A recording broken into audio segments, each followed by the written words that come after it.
all the men and women that were used by the Lord, they all had one thing in common. Matag lalaki, matag babayi, na ginagamit sa Ginoo, doon na sila isa kabutang na pareho.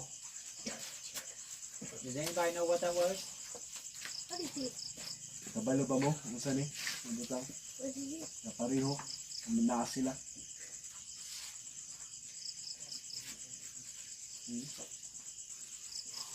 Spit it out.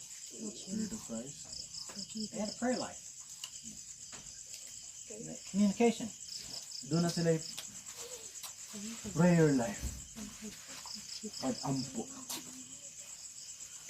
Not 5 minutes either.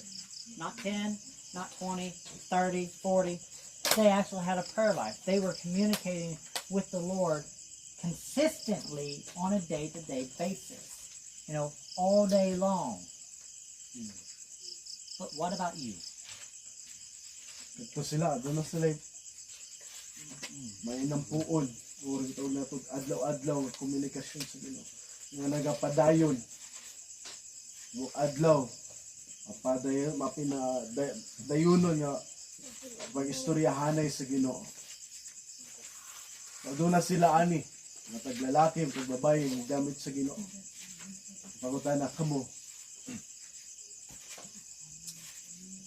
For us to get built up in the Lord, Aron kita nga matukod sa Dios, we have to have that prayer life.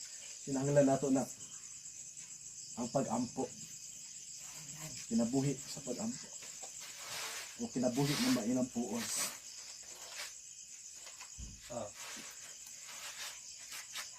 Again, how much time do you spend in prayer? Makausap pa. Sa gitagalon. Sa inyong pag-ampo. If you're not spending at least an hour in prayer, you're not even scratching the surface. Because what was it that Jesus said to the 3 disciples, Peter, James, and John, when he was in the garden? He came back to them. And before he went to pray, he says, "Stand, watch, and pray." He came back, and they were all asleep. But then he said this: "Can you not pray even just 1 hour?"